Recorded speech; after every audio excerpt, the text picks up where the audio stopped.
Professor Dr. S. Gauri is the Director of EMRC of UGC and also Professor in the Department of Manufacturing Engineering, Anna University. He is the recipient of the National Award for Outstanding Academic 2011, honored by the Indian Society of Technical Education, New Delhi in 2012. He has previously been the Registrar of Anna University of Technology, Chennai.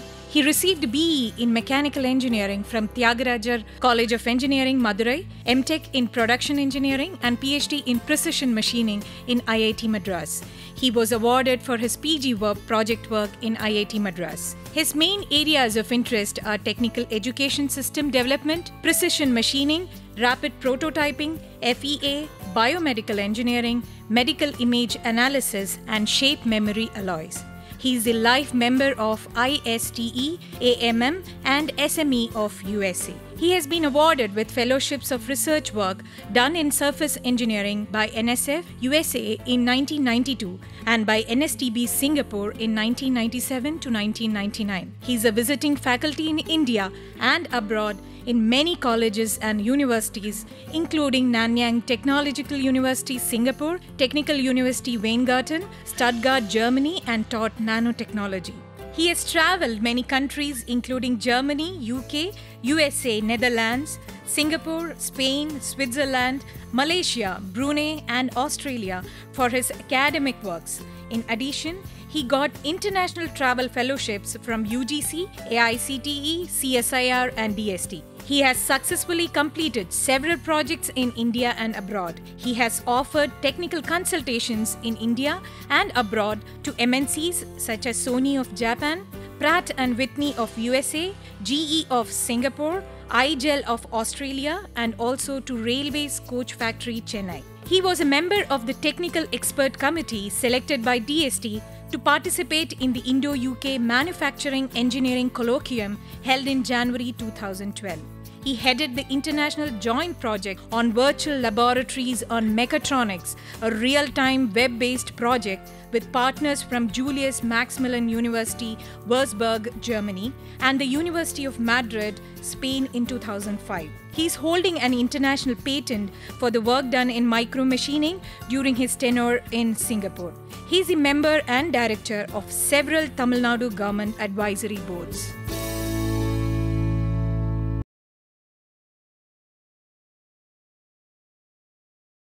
In this lecture, we will discuss on the algebraic method, payoff values or coefficients, the probability of choosing the strategy. So far, we have used the techniques such as algebraic, whether it is a 2 into 2 matrix or 2 into 3 or 3 into 2 or m into n matrix, when there is no concept of dominance be applicable, then we have to go for such algebraic technique.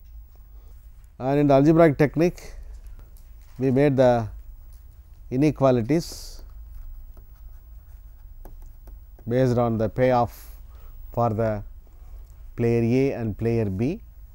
So, if it is a m into n matrix, you will get m plus n number of inequalities, and with that we will be able to solve the problem.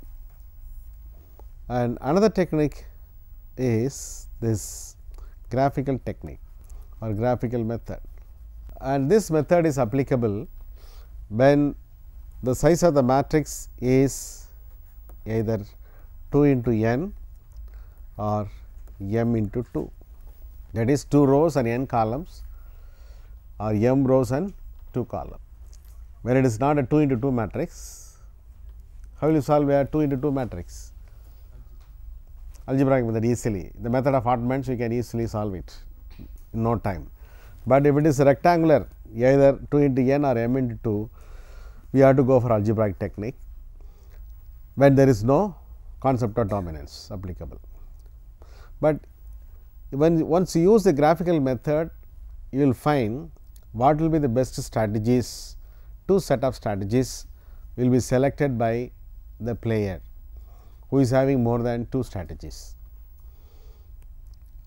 and according to that the other player will play, and for that the graphical method is adopted. That means, a 2 into n matrix or m into 2 matrix will be finally reduced to 2 into 2 matrix. That is the one. Or even in the graphical method, the graph itself we can find out the value of the game, what it is, or by the 2 into 2 matrix, once you go for the algebraic method, what you have done, you can find out the value of the game and the probability of usage of the strategies of the player A and B. These are all will appear when there is no pure strategy. When there is a pure strategy, please do not go for anything else. You will feel you are blessed, the job is successfully completed with no time, because there is a saddle point. When there is no saddle point, all these type of procedures are to be followed. Clear? It is good.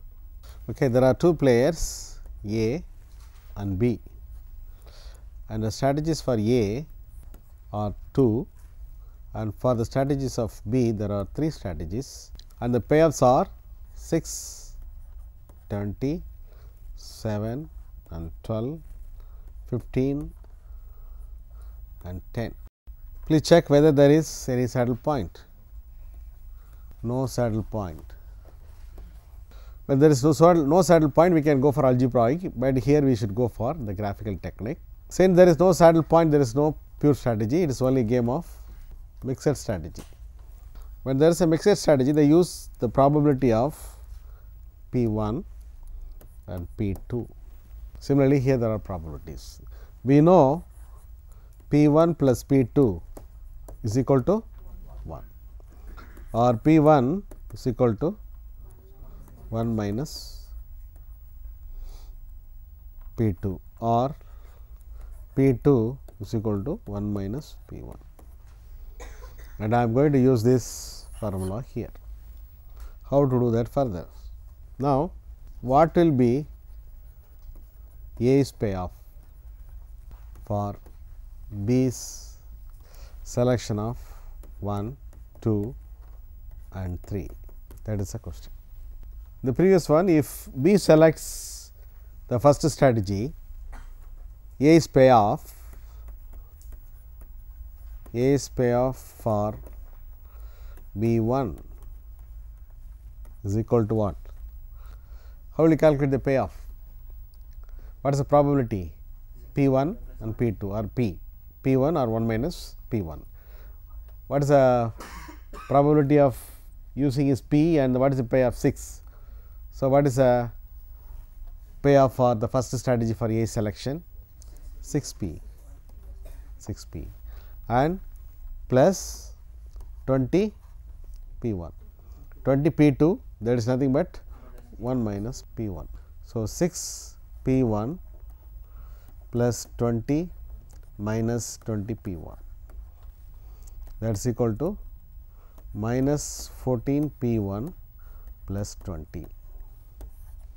In case B selects first, what A will get is this much, that is the one.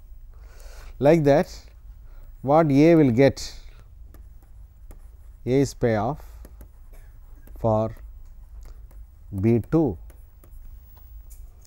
similarly for B3, that you have to calculate. So, how will you calculate them? You will find it, you do that, you multiply with the payoff values what is given in the matrix, that is equal to 7 P1 plus 12 1 minus P1. This is 15 P1 plus 10 1 minus P1, that is equal to 5 P1 plus 10, here minus 5 P1 plus 12. So, this is a 1, this is another equation.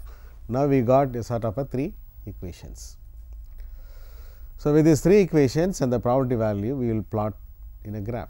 So, we take a graph sheet and remember these values: minus 5 P1 plus 12 1, this is the second equation, and this is the third equation. What is the previous one? Minus 14 P1 plus 20, that is the first equation. Minus 14 P1 plus 20, that is a first equation. So, these 3 you should remember, and with that you will be able to plot the graph. To draw the graph, draw some vertical line, then another vertical line, preferably in the middle draw a horizontal line. Let this be 0, let this be 1, 0.5, 0.25, 0.75. Okay. And this represents 0 to 1 represents the probability. Now, go to the first equation. These two are representing the strategies. Okay. Equation 1 minus 14 p p 1 plus 20, or you put p 1. When p 1 is 0, what is the payoff? 20. So, here it is 0, comfortably put 20, and this is the point what you have to make. This is point. When p 1 is 1, 20, p 1 is 1, for p 1 0, payoff is 20. When p 1 is 1, payoff is 6. Okay. So, this is 20, this is 10, this is 5, similarly it is 5. So, 6 may be here, for example. So, this is the one, this is for the equation number 1. Then this is a straight line, so you join it.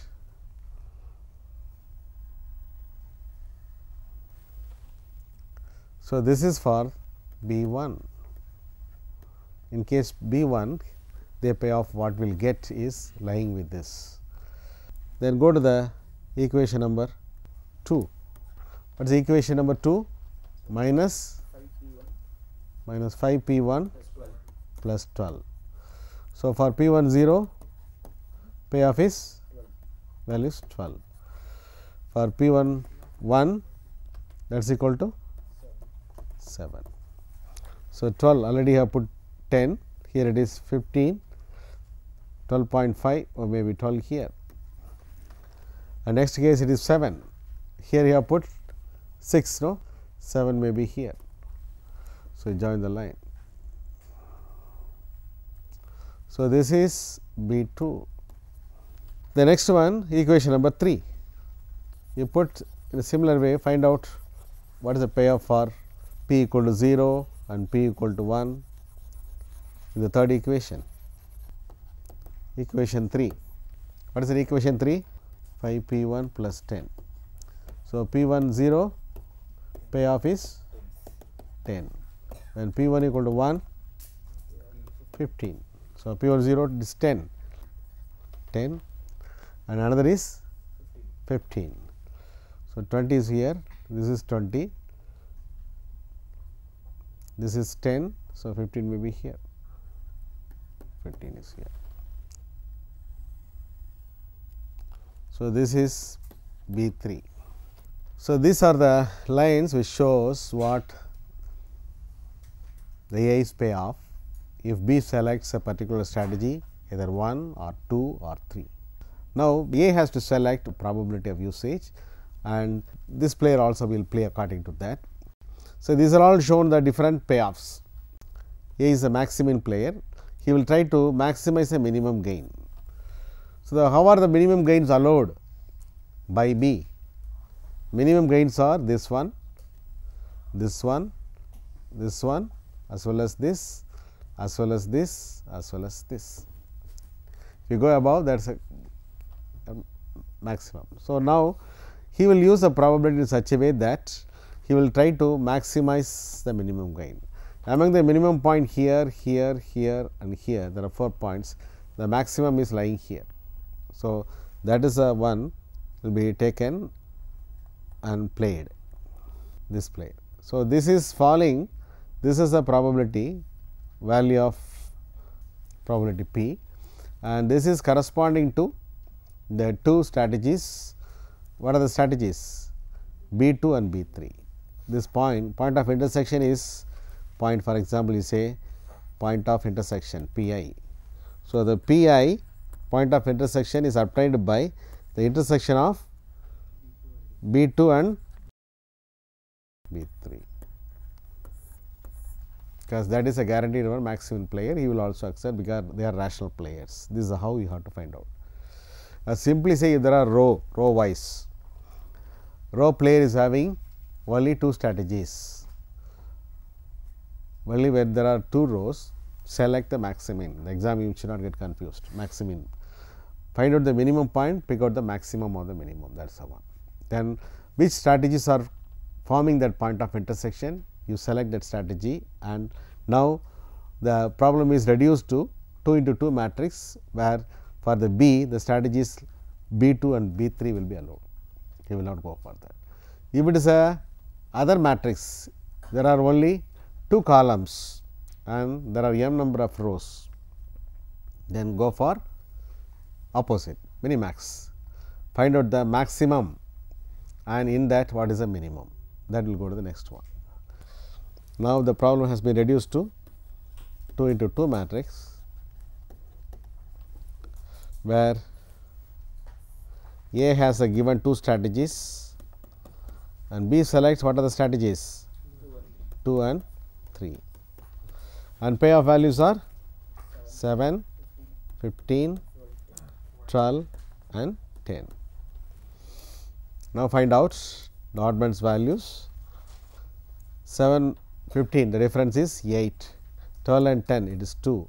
So, it is 2 by 10, this is 8 by 10, that is equal to 1 by 5, this is 4 by 5. Similarly, using the algebraic technique, the oddment technique, you will get 7 minus 12 is 5 and here it is 7 minus 12, 12 the difference is 5, 15 5. So, the probability is 1 by 2, 1 by 2. These are the probabilities. For A, the answer is 1 by 5, 4 by 5. For B, the answer is, what will you say? Very good. Put 0, comma, half, comma, half. What is the value of the game? Value of the game you can find it in many ways. Either it is 1 by 5 into 7 plus 4 by 5 into 12, that is equal to, what will you get? 55 by 5, 11. Please check whether you get the same 11 by all the other remaining methods. Maybe 15 into 1 by 5 plus 10 into 4 by 5 will you get same, or half into 12 plus half into 10, or half into 7 plus half into 15. You are supposed to get the same value of the game 11. So, the answer is value of the game is 11. A selects strategy 1 with the probability of 1 by 5, other one the probability of 4 by 5, and B does not go for selecting the first strategy, you will select the second and third strategy with the probability of 50-50 equal of like that. Value of the game is 11. That means always the game is favorable to 11, because the matrix payoffs are like that, no, everywhere it is plus plus, no minus. Do not say it is an unfair game, that we should not say that. According to the payoff, this is the one, this is the optimal solution, you pick out like this. Clear? Let me summarize at the end that if the problem is not having a saddle point, it is a problem of mixed strategy. Then we can reduce the size into either into a 2 into n or m into 2 matrix, and if it is not possible, you can go for algebraic technique, for which you can put for each row x1, x2, x3, x4 like that, and for each column you can put y1, y2, y3, y4 like that, whereas this x and y represents the frequency of selecting a particular strategy or the probability of using the strategy. And with this assigning as a variables, and you can frame a simultaneous set of simultaneous equations and solve it until you find the values of all the x and the y, and they are nothing but the probability of using the strategies, and from that, using the other payoff values, we can find out the value of the game also. At the end of the lecture, let me give a fresh up questions. Question number 1, what do you mean by consistency? Question number 2, if there is no consistency or inconsistency existing, how will you proceed to find out the optimal solution? The last question, how will you frame a perfect equation based on the probability of choosing the strategies?